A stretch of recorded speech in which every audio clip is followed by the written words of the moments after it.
कुदरत इंसान लाइ अहिड़ियूं केतिरियूं ई अनेक शयूं पैदा कयूं आहिनि जेकी कीमती फ़ाइदनि वारियूं हूंदियूं आहिनि। कुझ जा फ़ाइदा घटि जॾहिं त कुझ जा एतिरा त वधीक आहिनि जो उन्हनि खे कंहिं बि नेमत खां घटि नथो चई सघिजे। अहिड़े ई जोहिरी मोतियुनि मां हालून जो ॿिज बि हिकु खज़ानो आहे जंहिंखे क्रीस सीड बि चयो वञे थो। नंढड़ी बनावट जे बावजूदि इहो ॿिज इंतिहाई ताक़तवर खुराक सां भरपूर हूंदो आहे जंहिंजे करे इहो न रुॻो ख़ूबसूरत वारनि जी वाध वेझ करे थो पर वज़न घटाइण लाइ बि इंतिहाई बहितरीन साबित थींदो आहे। सिहत जे माहिरनि मुख़्तलिफ़ तहक़ीक़ुनि खां पोइ ॿुधायो आहे त तुख में हालून या हालून जो ॿिज वारनि जी सिहत बरक़रार रखंदो आहे। इहो ॿिज ख़ासि करे नवां वार फुटाइण लाइ बि जादुई असरनि वारो हुजे थो।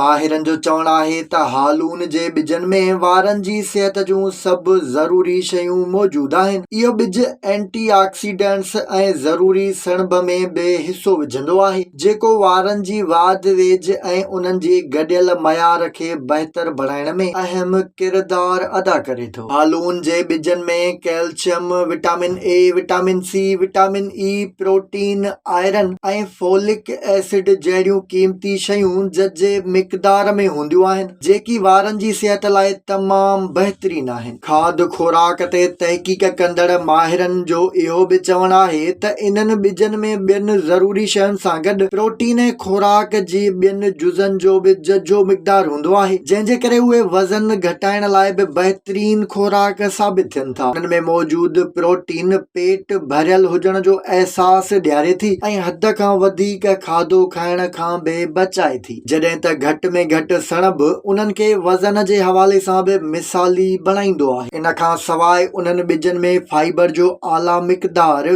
कब्ज़ी, हाज़मे जी तकलीफ़ ऐं गैस वग़ैरह लाइ तमामु बहितरीन फ़ाइदनि वारो आहे।